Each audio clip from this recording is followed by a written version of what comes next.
একদিন রাসূলুল্লাহ সাল্লাল্লাহু আলাইহি ওয়াসাল্লাম এবং আবু বকর রাদিয়াল্লাহু আনহু একসঙ্গে বসেছিলেন। তখন একটা ঘটনা ঘটে, and that incident made my life so much easier. আজকে সেই ঘটনাই আপনাদের সাথে শেয়ার করব। আসসালামু আলাইকুম। একদিনের ঘটনা, একজন লোক এসে হযরত আবু বকর রাদিয়াল্লাহু আনহুকে খুব বাজে ভাষায় গালি দিতে শুরু করলো। লোকটা যতই অপমান করছিল, আবু বকর রাদিয়াল্লাহু আনহু শান্তভাবে বসেছিলেন, একটাও উত্তর দিচ্ছিলেন না।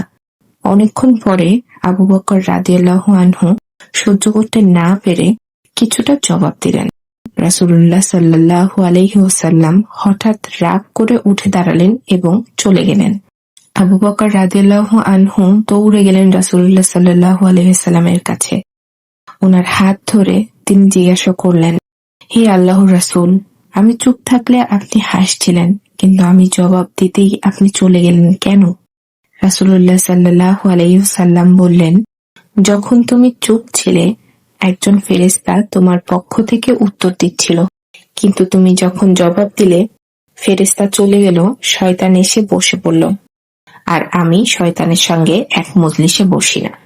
প্রিয় ভাই ও বোনেরা, যখন কেউ আপনাকে গালি দিবে, তখন একটু চুপ করে থাকবেন, কারণ আপনার চুপ থাকাতেই ফেরেশতারা আপনার হয়ে লড়ছে, আর আপনি মুখ খুললেই শয়তান এসে বসে পড়ে।